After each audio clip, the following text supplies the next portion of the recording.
नमस्कार आप सभी को। बिहार राज्य विशेष के करंट अफेयर्स के सीरीज में आपका स्वागत है।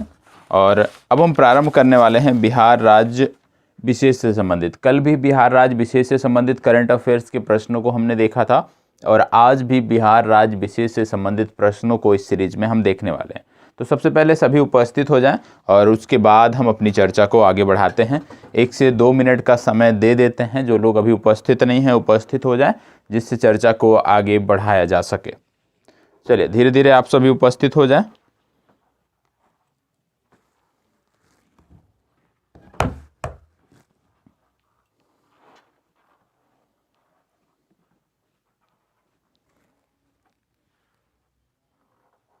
चलिए सभी उपस्थित हो जाएं। आप सभी उपस्थित हो जाएं जिससे चर्चा को आगे बढ़ाया जा सके। और 1 से 2 कमेंट आया है, उसके बारे में हम बात करेंगे कि कल की जो वीडियो थी उस पर 1 से 2 कमेंट हैं, उसके बारे में हम देख लेते हैं कि क्या समस्याएं हैं लोगों को। आप सभी में से कुछ लोगों को समस्याएं हैं। यहाँ पे एक कमेंट आया था, मैं उसकी चर्चा करना चाहूँगा आप सबके माध्यम से कि भाई यदि आप में से हैं वो उपस्थित हैं तो सबसे पहले डिस्कवरी वर्ल्ड के नाम से है।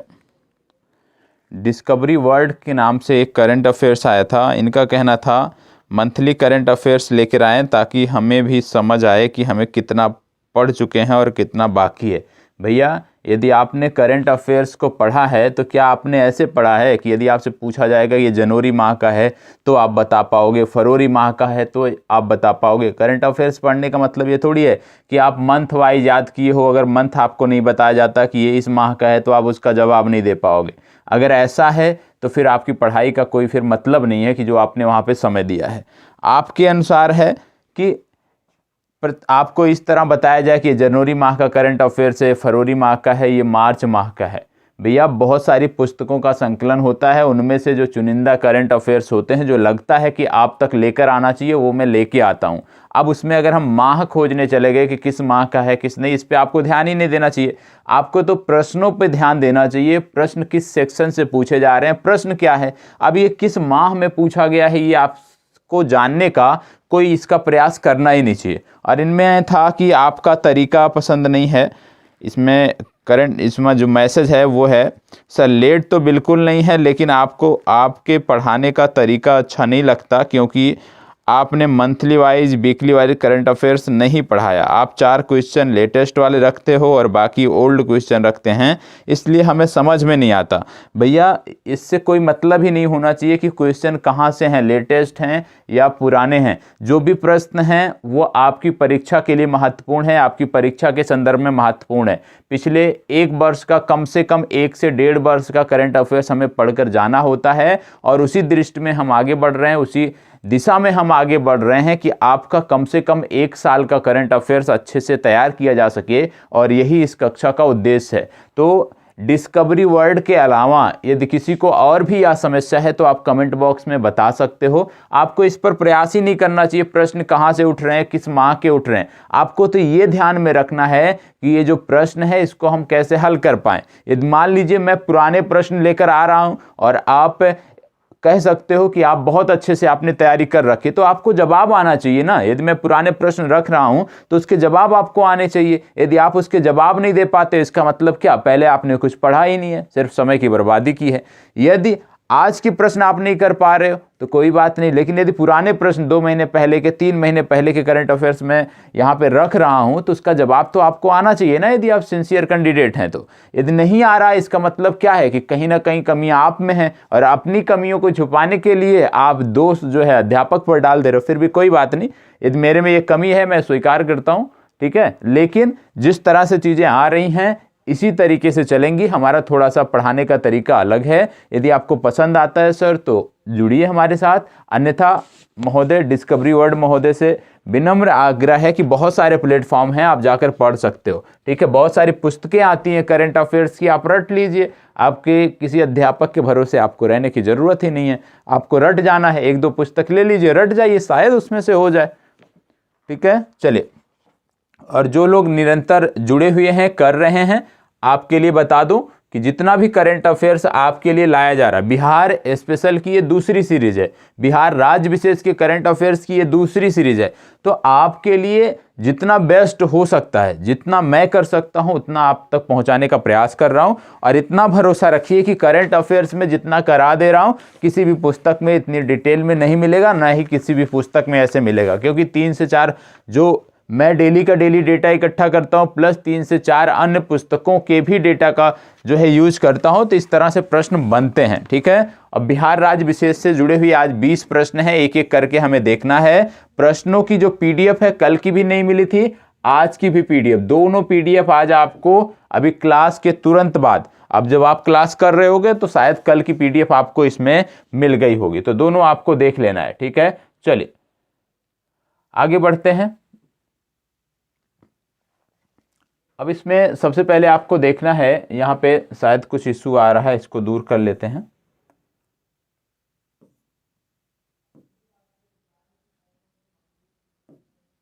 एक मिनट का समय दीजिएगा।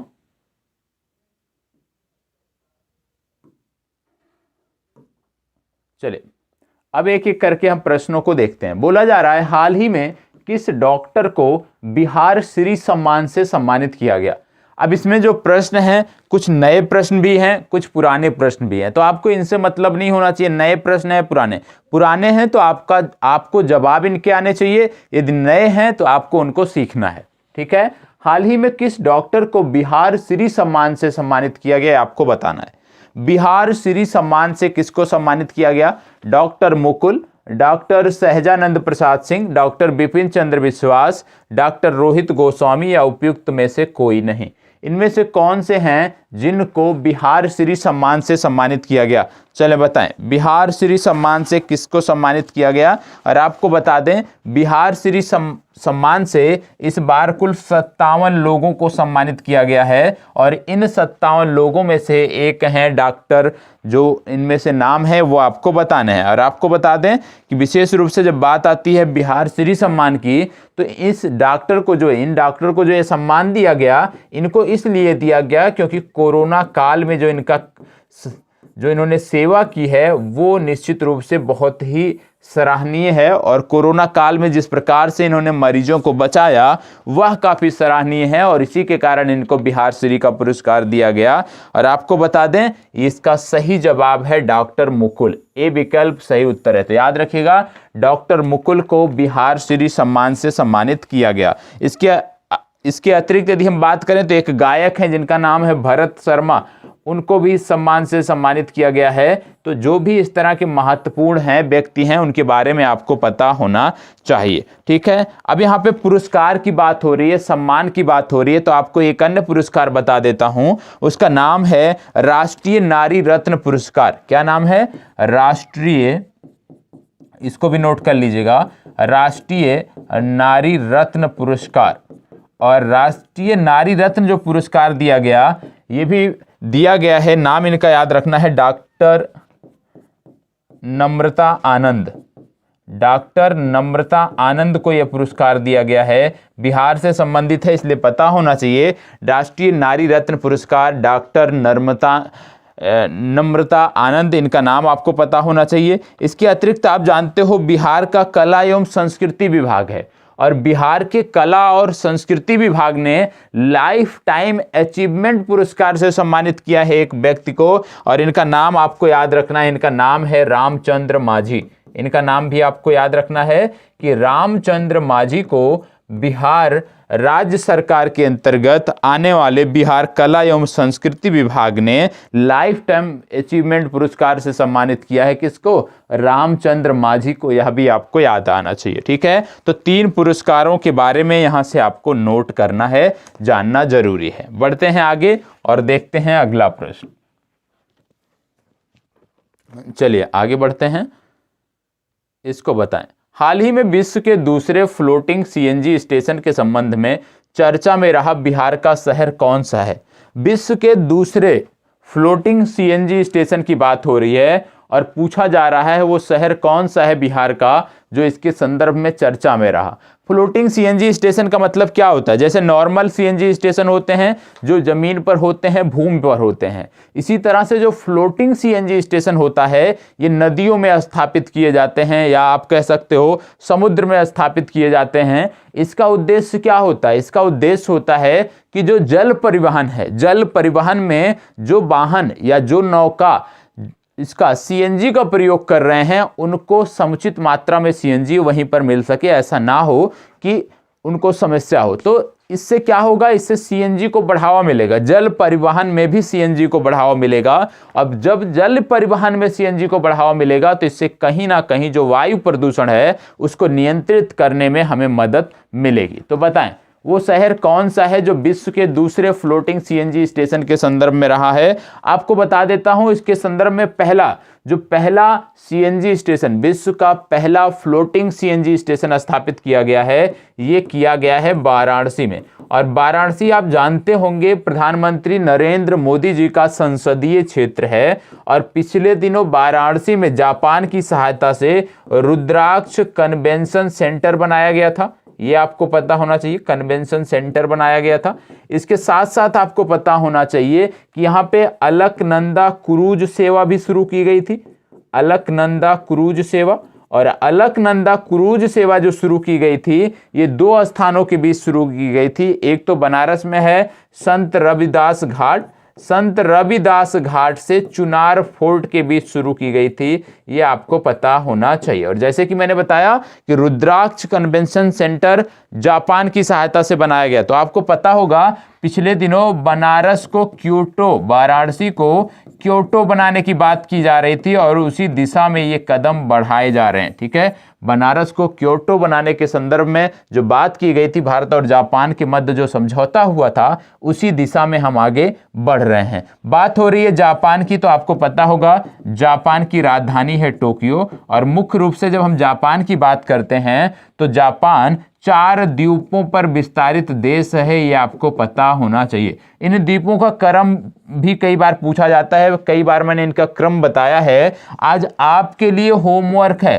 कि जापान के इन 4 द्वीपों का उत्तर से दक्षिण का क्रम बताएंगे, उत्तर से दक्षिण का इनका क्रम आप कमेंट बॉक्स में अवश्य बताएंगे। साथ ही साथ यह भी आपको बताना है कि जापान की राजधानी जो टोक्यो है वो इनमें से किस द्वीप पर स्थित है, ये आपका होमवर्क है, जरूर बताना है। जो भी लोग अपनी परीक्षा को लेकर गंभीर हैं, जो भी लोग अपने भविष्य को लेकर गंभीर हैं, आपको जवाब अवश्य देना है। ठीक है, अब बात हो रही है इस प्रश्न की कि पहला तो वाराणसी में बना है, दूसरा बनाने की बात कहां पर की जा रही है? तो दूसरा बनाने की बात की जा रही है पटना में। कहां पर की जा रही है?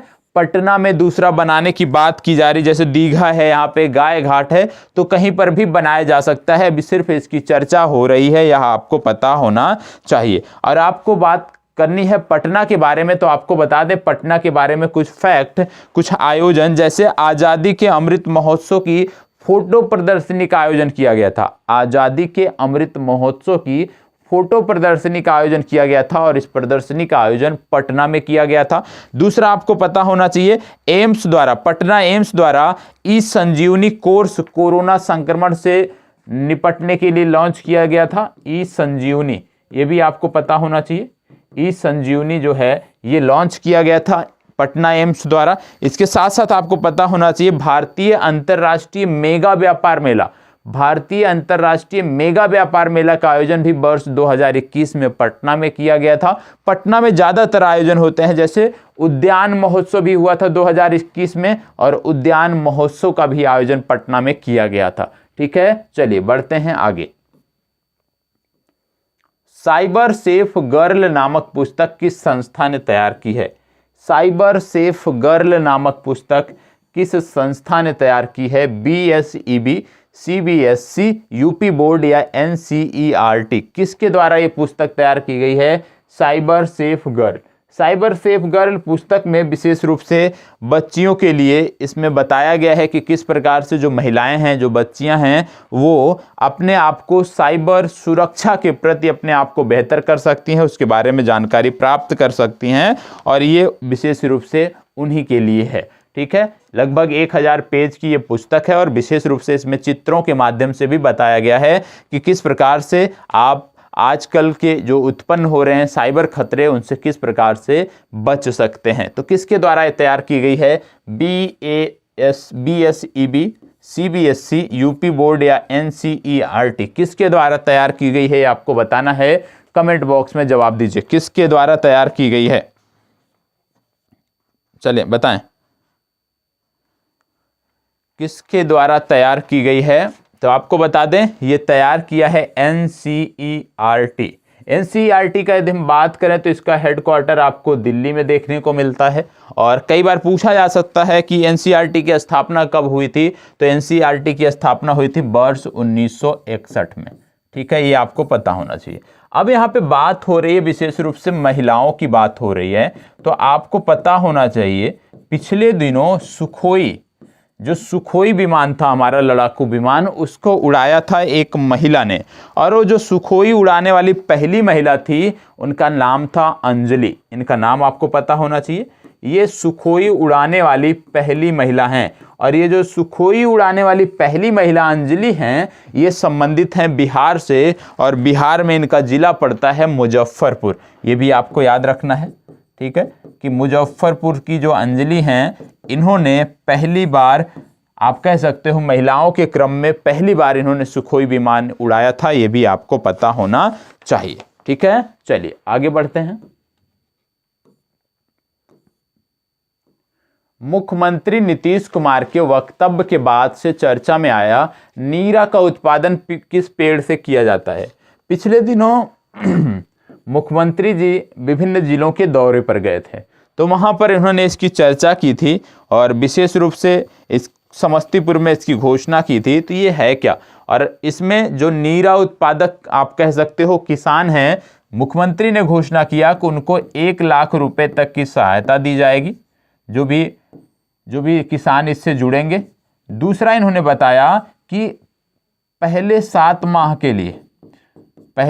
माह के लिए प्रत्येक माह 1000 रुपए की सहायता भी दी जाएगी। मतलब जो भी किसान इससे जुड़ेंगे सबसे पहले तो उनको 1 लाख तक की सहायता दी जाएगी इस खेती को करने के लिए, इस फसल को उगाने के लिए। दूसरा यहाँ पर 1000 रुपए की अतिरिक्त सहायता दी जाएगी, यह भी आपको पता होना चाहिए। कितने दिन तक? 7 महीने तक 1000 रुपए की अतिरिक्त सहायता भी दी जाएगी। ये तो हो गया कि इस योजना में है क्या। और आपको बता दें यदि आपसे पूछ लिया जाए कि किस योजना के अंतर्गत इसको लाया गया है, तो बिहार में एक योजना चलती है जिसका नाम है सतत जीविकोपार्जन। ये आप नाम सुने होंगे, सतत जीविकोपार्जन योजना। और सतत जीविकोपार्जन योजना के अंतर्गत इसको जोड़ा गया है, ये आपको पता होना चाहिए। अब ये क्या होता है, नीरा क्या होता है, ये आपको बताना है। किस पेड़ से प्राप्त होता है नीरा, ये आपको बताना है। बताएं। देखो, बिहार में है शराबबंदी और शराबबंदी होने के कारण ज़्यादातर अब जो लोग हैं वो ताड़ के जो जूस होता है, आप कह लीजिए जो ताड़ होता है, ताड़ी जिसको आप बोलते हो, उस पर निर्भर हो गए हैं, क्योंकि ताड़ी जो है वो स्वास्थ्य के लिए हानिकारक है। तो बिहार राज्य सरकार का प्रयास है कि जो ताड़ी का उत्पादन हो रहा है वो कम से कम हो और उसी ताड़ के जो पेड़ होते हैं उसी से नीरा भी प्राप्त किया जाता है। तो बिहार राज्य सरकार का प्रयास है कि लोग नीरा को प्राप्त करने के लिए प्रयास करें, इससे ताड़ी का उत्पादन कम होगा और जब ताड़ी का उत्पादन कम होगा, ताड़ी का उत्पादन प्रभावित होगा, तो इससे कहीं ना कहीं जो बिहार सरकार की मुहिम है शराब मुक्त नशे से दूर करना बिहार के युवाओं को, उसमें वो सफल रहेंगे और इसीलिए इन्होंने एक प्रयास किया है। तो विशेष रूप से ये जो प्राप्त होता है ये ताड़ के पेड़ से प्राप्त होता है, एक ताड़ी प्राप्त होता है और दूसरा नीरा, ये आपको पता होना चाहिए। ठीक है, और ये जो नीरा है ये सेहत के लिए लाभप्रद भी होता है। चलें ये बताएं, किस राज्य सरकार द्वारा ऑपरेशन प्रहार चलाया जा रहा है। ऑपरेशन प्रहार किस राज्य सरकार द्वारा चलाया जा रहा है, आपको बताना है। ऑपरेशन प्रहार, देखो यहां पे बात कर रहे हैं हम बिहार की, तो निश्चित रूप से किसके द्वारा किया गया होगा, बिहार राज्य सरकार के द्वारा। मतलब इनमें से कोई नहीं। ई विकल्प आपका सही उत्तर है। ठीक है, अब यहाँ पे कुछ चीजें और बता दें, क्योंकि ऑपरेशन प्रहार विशेष रूप से वांछित अपराधियों की गिरफ्तारियों हेतु था, मतलब ये कहीं ना कहीं पुलिस से संबंधित है। तो आपको बता दें, बिहार का पहला ट्रैफिक आईजी अभी बनाया गया है, और बिहार का पहला ट्रैफिक आईजी जो बनाया गया है, इनका नाम आपको याद रखना है MR नायक। ठीक है, MR नायक को बिहार का पहला ट्रैफिक आईजी बनाया गया है, ये आपको पता होना चाहिए। MR नायक बिहार के पहले ट्रैफिक आईजी हैं। इसके साथ साथ बिहार पुलिस ने एक शब्द है दंगा, ये जो शब्द है दंगा, तो बिहार राज्य की पुलिस ने दंगा शब्द को बदलने की पहल की है, ये भी आपको पता होना चाहिए। और आपको बता दें, ड्रग पर पूर्ण अभियान यहाँ पे लगाया ही जा रहा है, तो ड्रग पर पूर्ण विराम अभियान का जो ब्रांड एम्बेसडर है वो बनाया गया है ज्योति कुमार को, यह भी नाम आपको याद रखना है। ज्योति कुमार को क्या बनाया गया है? ड्रग पर विराम लगाने का जो अभियान चलाया जा रहा है बिहार राज्य सरकार द्वारा, उसका ब्रांड एम्बेसडर बनाया गया है ज्योति कुमार को, यह भी आपको पता होना चाहिए। ठीक है, चलिए आगे बढ़ते हैं। इसको बताएं, पिछले दिनों मुख्यमंत्री नीतीश कुमार ने कहां पर बोट सफारी का शुभारंभ किया? बोट सफारी का शुभारंभ पिछले दिनों कहां पर मुख्यमंत्री नीतीश कुमार द्वारा किया गया है, आपको बताना है। चलें बताएं, पिछले दिनों कहां पर मुख्यमंत्री द्वारा बोट सफारी का शुभारंभ किया गया? चलिए जवाब दीजिए आप सब, कहां पर बोट सफारी का शुभारंभ किया गया? और आपको बता दें कि आपका जो ये सीरीज चल रहा है, इसमें आप में से कुछ छात्रों ने बहुत ही, आप कह सकते हैं, जो होमवर्क दिया जा रहा है उसको सतत कर रहे हैं। जैसे राजेश कुमार जी हैं, राजेश कुमार जी ने बहुत बेहतर तरीके से जितने प्रश्न पूछे गए थे उनका जवाब दिया है। इसके बाद दूसरा आता है रोहित जी ने पूरा जवाब दिया है, ये आपको पता होना चाहिए। और तीसरा इसमें आपको बता दें, तीसरा जो जवाब आया है वो आया है नैना पांडे जी का। नैना पांडे जी ने भी समग्रता से चीज़ों का जवाब दिया है। और इसके बाद अगला जो नाम आता है नैना पांडे के बाद, उसमें आता है विष्णुदेव कुमार जी का। विष्णुदेव कुमार जी ने भी पूरा जवाब दिया है।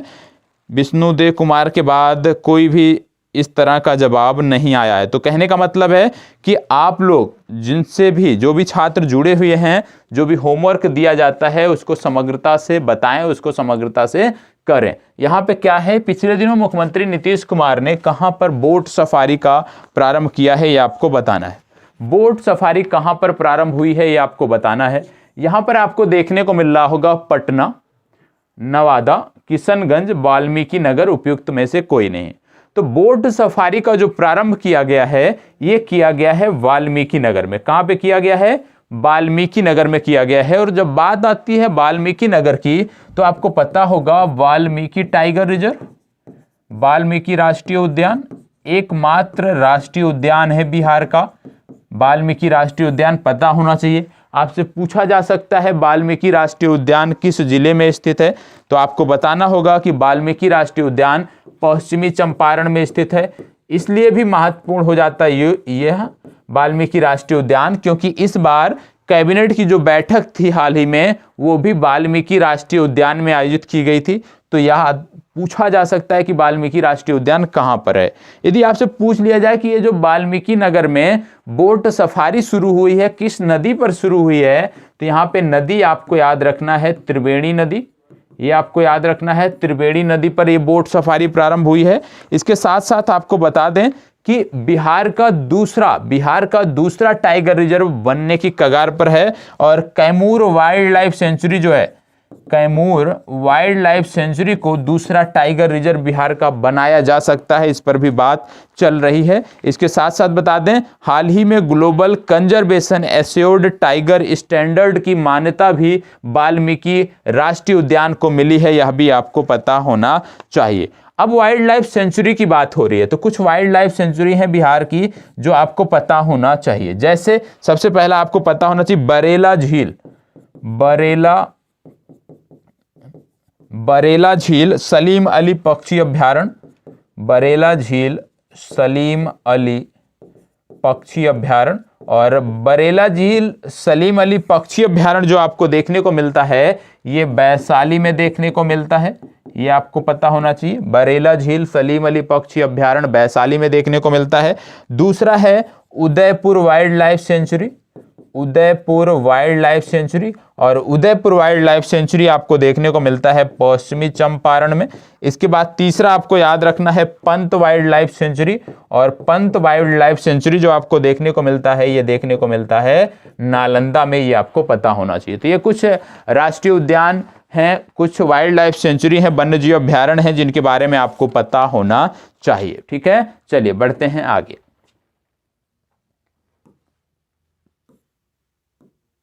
हाल ही में किसे Nelson Mandela Nobel peace award से सम्मानित किया गया है? Nelson Mandela Nobel peace award से किसे सम्मानित किया गया है आपको बताना है, तो बताएं। नोबेल पीस अवार्ड से किसे सम्मानित किया गया है?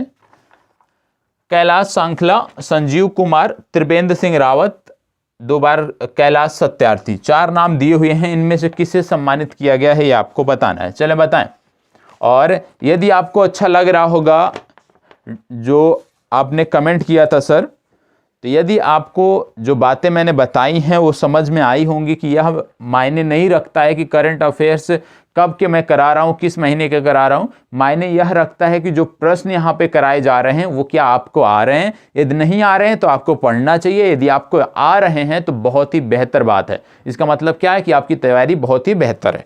ठीक है, तो डिस्कवरी जी अब थोड़ा सा ध्यान दीजिएगा चीज़ों को। यदि मैंने कुछ गलत कहा है तो वहाँ भी आप बता सकते हो कमेंट करके, और इस तरह के आप कमेंट करते हो तो कहीं ना कहीं मुझे प्रशंसा होती है। क्यों होती है? क्योंकि यदि जो आपको कमी लग रही है वो बताते हो तो निश्चित रूप से मैं प्रयास करता हूँ उन कमियों को दूर किया जाए, लेकिन यदि वो कमी होती है तो इसको बताएं। हाल ही में किसे Nelson Mandela Nobel peace award से सम्मानित किया गया है? जवाब दीजिएगा। और आपको बता दें वीकली करंट अफेयर्स हमारा प्रारंभ हुआ था। वीकली करंट अफेयर्स जो है वो वीडियो आज बन गई है, तो आज या तो आज आपको मिल जाएगी या तो कल आपको वीकली करंट अफेयर्स की वीडियो आपको पब्लिक आपके चैनल पर मिल जाएगी। तो वीकली करंट अफेयर्स भी आपको देखना है। इसको बताएं, यहाँ पे ये पुरस्कार दिया गया है संजीव कुमार को। संजीव कुमार को मशरूम मैन के नाम से जानते हैं। ठीक है, ये आपको पता होना चाहिए। मशरूम मैन के नाम से इनको जानते हैं और इन्हीं को यह पुरस्कार दिया गया है। तो संजीव कुमार का नाम याद रखना है, मशरूम मैन ऑफ इंडिया के नाम से इनको जाना जाता है।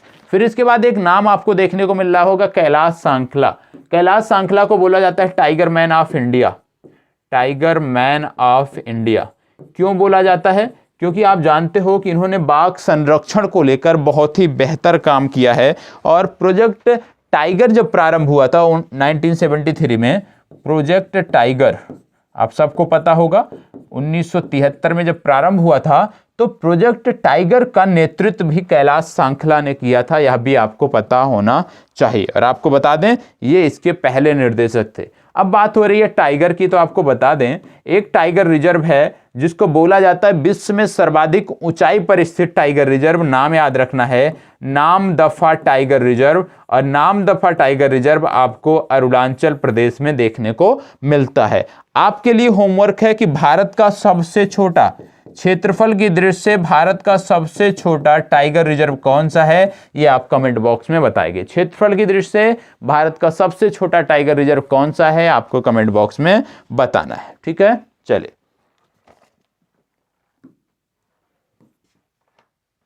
इसको बताएं। एशिया का सबसे बड़ा एथेनॉल प्लांट बिहार के किस जिले में लगाया जाएगा?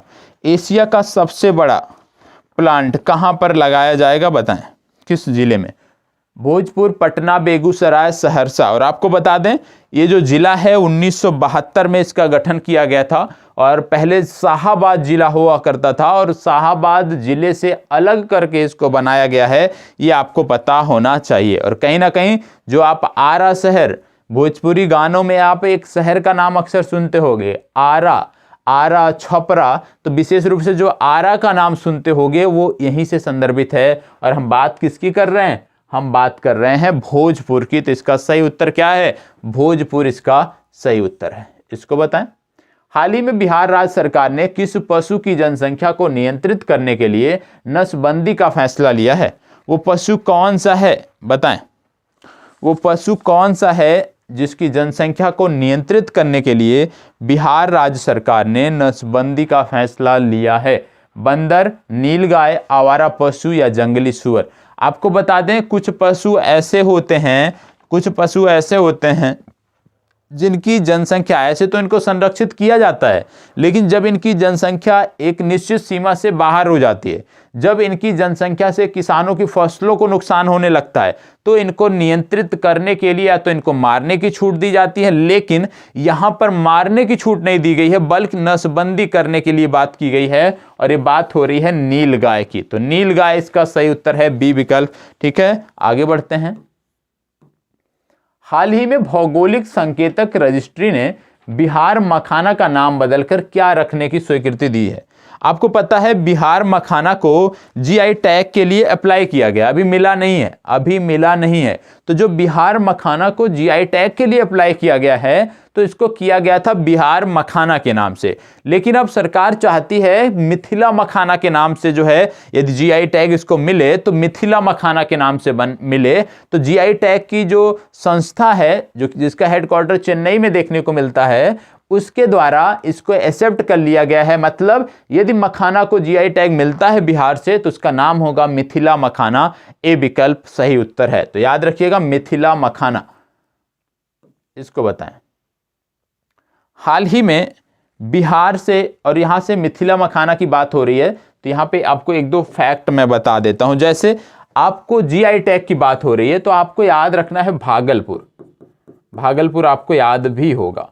भागलपुर आपको याद रखना है। क्यों याद रखना है? क्योंकि बिहार में यदि हम देखें समग्रता से, तो सबसे ज्यादा जो जीआई टैग हैं वो भागलपुर से ही हैं। जैसे भागलपुर से मंजूषा चित्रकला, इसको भी जीआई टैग मिला हुआ है। ठीक है, इसके बाद कतरनी चावल, इसको भी जीआई टैग मिला हुआ है, ये भी आप जानते होंगे। इसके साथ साथ एक आम है जिसको यहाँ पे जीआई टैग मिला है, उसका नाम है जर्दालू आम, इसको भी जीआई टैग मिला है। तो भागलपुर जीआई टैग के संदर्भ में महत्वपूर्ण है, ये आपको याद रखना है। ठीक है, भागलपुर से जुड़े हुए सबसे ज्यादा आप कह सकते हो पदार्थों को जीआई टैग मिला है, वस्तुओं को जीआई टैग मिला है, इसको बताएं। हाल ही में बिहार से संबंधित किस पत्रकार की मृत्यु हुई है, जिन्हें उनकी पुस्तक मोहन प्यारे का सफेद दस्तावेज के लिए मेदनी पुरस्कार से भारत सरकार ने सम्मानित किया था? भारत सरकार के वन, पर्यावरण एवं जलवायु परिवर्तन मंत्रालय द्वारा उनको मेदनी पुरस्कार से भी सम्मानित किया गया था। तो ये किस पत्रकार की बात हो रही है आपको बताना है। और आपको बता दें, इनकी जो पुस्तक है मोहन प्यारे का सफेद दस्तावेज, ये जो पुस्तक है मोहन प्यारे का सफेद दस्तावेज, विशेष रूप से ये पुस्तक सफेद बाघों पर आधारित है। सफेद बाघों की कहानियां, सफेद बाघों के बारे में जानकारियां ये देने वाली एक पुस्तक है। और इस पुस्तक को लिखा था किसने? जुगनू सारदे ने। और इसका सही उत्तर है जुगनू सारदे, बी विकल्प आपका सही उत्तर है। तो याद रखिएगा, ऐसे भी पूछा जा सकता है कि मोहन प्यारे का सफेद दस्तावेज, इसके लेखक कौन है? तो आपको बताना है जुगनू सारदे। ठीक है, चलिए इसको बताएं। हाल ही में स्वास्थ्य की दृष्टि से बिहार का पहला कमांड एंड कंट्रोल सेंटर किस जिले में स्थापित किया गया? बताएं। और अभी तक इसमें 3 से 4 जिलों को ही कनेक्ट किया गया है, लेकिन आने वाले समय में बात की जा रही है कि इसमें बिहार के सभी जिलों को कनेक्ट किया जाएगा, और इसमें सभी जिलों के जो सरकारी अस्पताल हैं उनका डेटा भी इसमें रखा जाएगा। तो किसकी बात हो रही है ये आपको बताना है। ओपीडी से संबंधित डेटा और सभी प्रकार के डेटा को हम मतलब इस कमांड सेंटर में बैठकर देख सकते हैं आने वाले दिनों में। तो ये कहां पर स्थापित किया गया है कमांड सेंटर, ये आपको बताना है। चलें, पटना, मुंगेर, दरभंगा या गया, कहां पर स्थापित किया गया है? देखो, ये कमांड सेंटर स्थापित किया गया है पटना में। और पटना की जब बात हम करते हैं तो आपको पता होगा, आर्थिक सर्वेक्षण मैंने आपको पढ़ाया था और उसमें मैंने बताया था कि बिहार का जो पटना है, ये बिहार का सर्वाधिक विद्युत खपत वाला जिला है। सर्वाधिक विद्युत खपत वाला जो जिला है वो कौन सा है? वो है पटना। यदि आपसे पूछ लिया जाए न्यूनतम विद्युत खपत वाला जिला कौन सा है, तो मैंने यह भी बताया था कि न्यूनतम विद्युत खपत वाला जो जिला है उसका नाम है शिवहर। ये भी मैंने आपको बताया था। ठीक है, शायद आपको याद है। यदि याद है तो बहुत अच्छी बात है, नहीं याद है तो रिवीजन करें, क्योंकि हमारी तैयारी में पढ़ने से ज़्यादा जरूरी है, नया कुछ पढ़ने से ज़्यादा जरूरी है रिवीजन। तो रिवीजन को प्राथमिकता दीजिए और परीक्षा के समय में नया कुछ अब नया यदि आप कुछ पढ़ना चाहते हैं, मैं तो कहूँगा मत पढ़िए, अब आप सिर्फ और सिर्फ रिवीजन करिए। जितना रिवीजन करेंगे उतनी चीज़ें आपकी बेहतर होंगी। अब इसमें यदि आपसे पूछ लिया जाए सर्वाधिक प्रति व्यक्ति आय वाला जिला कौन सा है बिहार का, तो वहाँ पर भी आप बताओगे पटना। पटना बिहार का सर्वाधिक, आप कह सकते हो, प्रति व्यक्ति आय वाला जिला है। सर्वाधिक जनसंख्या वाला जिला पूछ लिया जाए तो वहां भी आप बताओगे पटना। सर्वाधिक नगरीय जनसंख्या वाला जिला पूछ लिया जाए तो वहां भी आप बताओगे पटना। तो पटना के बारे में जो आपको आर्थिक समीक्षा सर्वेक्षण में बताया गया है उसको आपको याद रखना है। इसको बताएं, हाल ही में किस IIT संस्थान ने बिहार के स्कूलों में साइंस लैब स्थापित करने के लिए समझौता किया है? कौन सा IIT संस्थान है जो बिहार के स्कूलों में साइंस लैब स्थापित करना चाहता है और उसके लिए उसने समझौता किया है? बताएं कौन सा विश्वविद्यालय है या कौन सा IIT संस्थान है? बताएं। IIT Delhi, IIT Roorkee, IIT Madras, IIT Patna, कौन सा है इनमें से, ये आपको बताना है। बिहार के जो इंटर कॉलेज हैं उनमें ये सुधार करना चाहता है, उनमें ये साइंस लैब स्थापित करना चाहता है और इसके लिए यहाँ पे कार्य भी किए जा रहे हैं। तो वो कौन सा है ये आपको बताना है। इन चारों में से वो कौन सा है? देखो यहाँ पर बात हो रही है IIT पटना की, ठीक है, तो डी विकल्प सही उत्तर है। अब मैं कुछ जानकारी विश्वविद्यालयों से संबंधित आपको बता देता हूँ। जैसे बिहार कृषि विश्वविद्यालय है और बिहार कृषि विश्वविद्यालय द्वारा हाल ही में आम और धान की एक नई किस्म तैयार की गई है, ठीक है। एक किस्म आम की तैयार की गई है, एक किस्म धान की तैयार की गई है। दोनों के नाम आपको पता होना चाहिए। आम की जो किस्म है इसका नाम है सबौर मैंगो 2। तो सबौर मैंगो 2 किसने तैयार किया है? इसको तैयार किया है बिहार कृषि विश्वविद्यालय ने। तो बिहार कृषि विश्वविद्यालय ने सबौर मैंगो 2 तैयार किया है और इन्होंने ही सबौर हीरा तैयार किया है, सबौर हीरा। और जो सबौर हीरा है यह धान की एक प्रजाति है, ये भी आपको याद रखना है। तो सबौर हीरा धान की एक प्रजाति है, सबौर मैंगो 2 आम की एक प्रजाति है और इनको तैयार किया है बिहार कृषि विश्वविद्यालय ने, ये आपको पता होना चाहिए। इसके साथ साथ आपको बता दें, देश में अपनी तरह का पहला एग्री हैकाथॉन कार्यक्रम का आयोजन करने वाला संस्थान भी बिहार कृषि विश्वविद्यालय है, यह भी आपको पता होना चाहिए। तो यहाँ पे ये दोनों आपको याद रखने हैं, ठीक है। यहाँ पे आपको नाम देके पूछा ऐसे जा सकता है कि सबौर हीरा जो है ये किस फसल की एक नई प्रजाति है, तो आपको बताना पड़ेगा धान की। बाकी मैंगो वाले में तो आप आम मैंगो से कनेक्ट कर लेंगे। तो यहाँ पे पूछा जा सकता है कि किसके द्वारा तैयार किया गया है, तो उसके लिए भी आपको तैयार रहना है। चलिए आगे बढ़ते हैं। बिहार का दूसरा एम्स किस शहर में बनेगा? बिहार का दूसरा एम्स कहां पर बनेगा? पहला तो है पटना में और अभी आपने उसके बारे में देखा भी था। दूसरा बनाने की बात हो रही है, दूसरा कहां पर बनेगा? दरभंगा, पटना, मधुबनी, मुंगेर। पहला जब पटना में है तो दूसरा तो पटना में नहीं बनेगा, इसका मतलब पटना के अतिरिक्त किसी अन्य शहर में बनेगा। तो वो शहर कौन सा है, यही आपसे मैं पूछना चाहता हूं। और यदि मजा आ रहा हो करंट अफेयर्स में तो प्लीज लाइक और कमेंट के माध्यम से कम एक कमेंट आप अवश्य कर दिया करें। अपनी कक्षा के बारे में रिव्यू जो है अवश्य दे दिया करें। प्रत्येक कक्षा में रिव्यू देना बहुत जरूरी है, ठीक है। इसको बताएं कहां पर खोला जाएगा?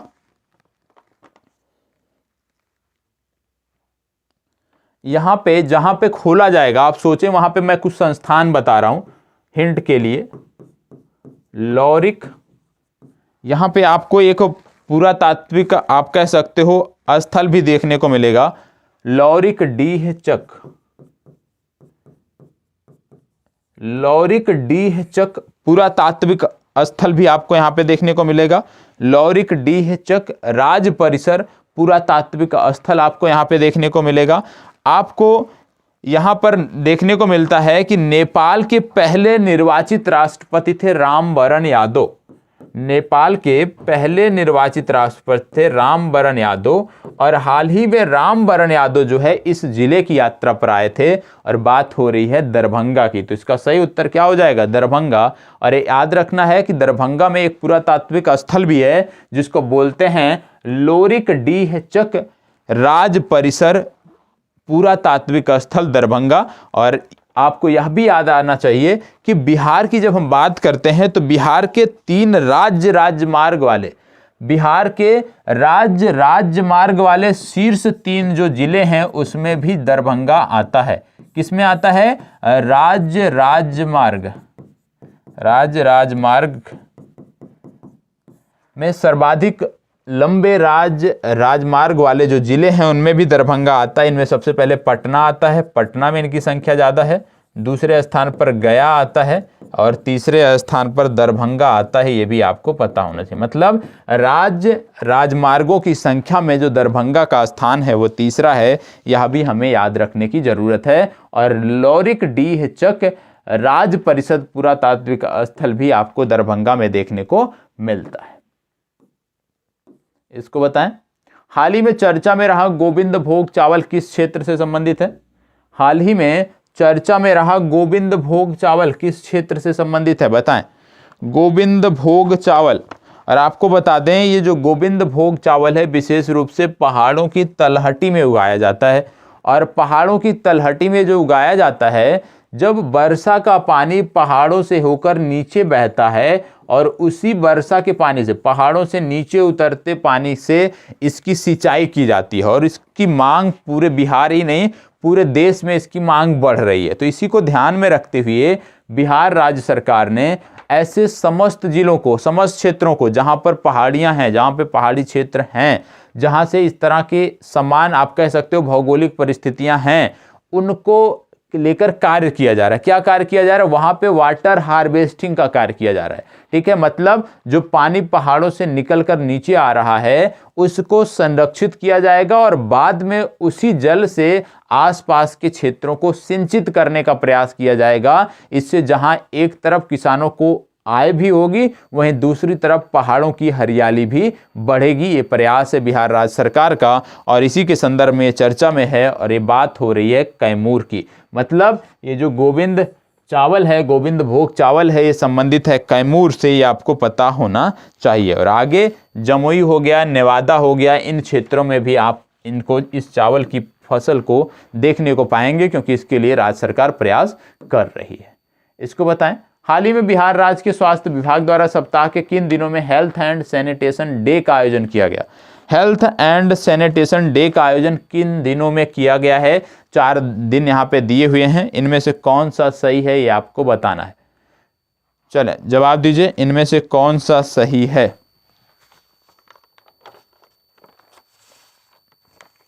इनमें से कौन सा सही है आपको बताना है।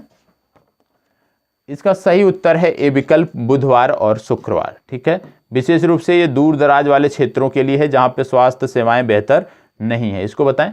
Last among equals power caste and politics in Bihar villages पुस्तक के लेखक कौन हैं? Last among equals power caste and politics in Bihar villages पुस्तक के लेखक कौन हैं? और 4 नाम यहाँ पे दिए हुए हैं। राम वृक्ष बेनीपुरी, मैथिली शरण गुप्त, सुमित्रा नंदन पंत, डॉक्टर MR शरण। उपयुक्त में से कोई नहीं। इनमें से कौन सा सही है आपको बताना है। चले बताएं, इनमें से कौन सा सही है? चलिए सभी को जवाब देना है। कौन सा सही है बताएं। इनमें से कौन सा सही है? देखो इसका सही उत्तर है डी विकल्प, डॉक्टर MR शरण। ठीक है, चलिए आगे बढ़ते हैं। इसको बताएं। देश का सबसे बड़ा स्वर्ण भंडार बिहार के किस जिले में है? बताएं। ये तो आसान सा प्रश्न हो गया आपके लिए। देश का सबसे बड़ा स्वर्ण भंडार देश के किस जिले में है? बिहार के किस जिले में है आपको बताना है। बताएं। देश का सबसे बड़ा स्वर्ण भंडार बिहार के किस जिले में है? हाल ही में लोकसभा में इसके बारे में जानकारी दी गई और ये जिला है जमुई। बताया गया कि जमुई में देश का सबसे बड़ा स्वर्ण भंडार देखने को मिलेगा। अब बात हो रही है यदि स्वर्ण भंडार की, तो आपको पता होना चाहिए मध्य प्रदेश हो गया, महाराष्ट्र हो गया, मध्य प्रदेश, महाराष्ट्र के अलावा यदि हम बात करें तो झारखंड हो गया, जहां पर सोना देखने को मिलता है, जहां पर सोने की खदानें देखने को मिलती हैं। मध्य प्रदेश की यदि हम बात करें तो मध्य प्रदेश का जबलपुर का क्षेत्र हो गया, सीधी का क्षेत्र हो गया, महाराष्ट्र का भंडारा का क्षेत्र हो गया, नागपुर का क्षेत्र हो गया, और झारखंड का जो ये क्षेत्र है यहाँ पे पूर्वी सिंहभूम का जो क्षेत्र हो गया, यहाँ पर सोने की खदानें आपको देखने को मिलती हैं। क्या बिहार में सीमेंट उद्योग भी विकसित है? जी हाँ, बिहार में सीमेंट उद्योग भी आपको देखने को मिलता है। यदि आपसे पूछ लिया जाए कि बिहार में सीमेंट उद्योग का जो विस्तार है मुख्य रूप से कहाँ देखने को मिलता है, तो आपको याद रखना है मुख्य रूप से रोहतास जिला है, और रोहतास जिला में आपको देखने को मिलता है सीमेंट से संबंधित महत्वपूर्ण उद्योगों के बारे में। ठीक है, तो इसका सही उत्तर हो गया ए विकल्प, जमुई। आगे बढ़ते हैं और प्रश्न संख्या अगला देखते हैं। आयुर्वेद पर्व 2021 का आयोजन कहाँ किया गया? इसके बारे में मैंने पूर्व में भी बताया है, अपने साप्ताहिक करंट अफेयर्स में भी मैंने इसकी चर्चा की है। बताएं, आयुर्वेद पर्व 2021 का आयोजन कहाँ किया गया? सभी को जवाब देना है इसका। आयुर्वेद पर्व 2021 का आयोजन कहाँ किया गया? चलें बताएं, आयुर्वेद पर्व 2021 का आयोजन कहाँ किया गया? राजगीर, पूर्वी चंपारण, कैमूर, रोहतास, इनमें से कहाँ किया गया है, ये आपको बताना है। देखो, आयुर्वेद पर्व की बात हो रही है, इसका आयोजन किया गया था राजगीर में। कहाँ पे किया गया था? राजगीर में। और जैसे ही राजगीर की बात आती है, कुछ चीजें आपको याद आनी चाहिए। क्या याद आनी चाहिए? 2 हरित शहरों वाला देश का पहला राज्य बना था बिहार, और बिहार के जो दोनों हरित शहर थे, एक तो था राजगीर। आपको याद आना चाहिए कि बिहार जो है देश में 2 हरित शहरों वाला पहला राज्य है, और इसके दोनों हरित शहर हैं, एक तो राजगीर और एक तो है बोध गया। ये आपको पता होना चाहिए इसके संदर्भ में। दूसरा आपको याद आना चाहिए राजगीर के संबंध में कि बिहार का पहला खेल विश्वविद्यालय जो है वो भी राजगीर में बन रहा है। बिहार का पहला खेल विश्वविद्यालय राजगीर में बन रहा है, पिछले दिनों इसकी घोषणा हुई थी। और यह भी आपको पता होगा कि राज्य का पहला टूरिस्ट सस्पेंशन ब्रिज जो है वो भी राजगीर में बनाया गया था, और विशेष रूप से इसको इंग्लैंड के क्लिपटोन पुल की तर्ज पर बनाया गया है। किसकी तर्ज पर? इंग्लैंड के क्लिपटोन पुल की तर्ज पर राजगीर में भी एक सस्पेंशन ब्रिज बनाया गया है, यह भी आपको पता होना चाहिए। तो इतनी जानकारी राजगीर के बारे में यदि आपको है तो चीजें बेहतर हैं। चलिए, आज का लास्ट प्रश्न, बीयर सिंचाई परियोजना बिहार के किस जिले में चलाई जा रही है? चले बताएं, बीयर सिंचाई परियोजना बिहार के किस जिले में चलाई जा रही है, ये आपको बताना है। जवाब दीजिएगा, बीयर सिंचाई परियोजना बिहार के किस जिले में चलाई जा रही है? यहाँ पे आपके कुछ जिले दिए हुए हैं, मुंगेर, नवादा, पटना या गया। किस जिले में चलाई जा रही है ये आपको बताना है। बताएं, बीयर सिंचाई परियोजना बिहार के किस जिले में चलाई जा रही है? बीयर सिंचाई परियोजना बिहार के किस जिले में चलाई जा रही है? चलें जवाब दीजिए। और आपको बता दें, ये जो जिला है यहाँ पे बहुत सारे गर्म कुंड देखने को मिलते हैं, और इन गर्म कुंडों के यदि हम नाम बताएं तो जैसे ऋषि कुंड हो गया, जन्म कुंड हो गया, रामेश्वर कुंड हो गया, सीता कुंड हो गया, लक्ष्मण कुंड हो गया, भरारी कुंड हो गया, पंचतर कुंड हो गया।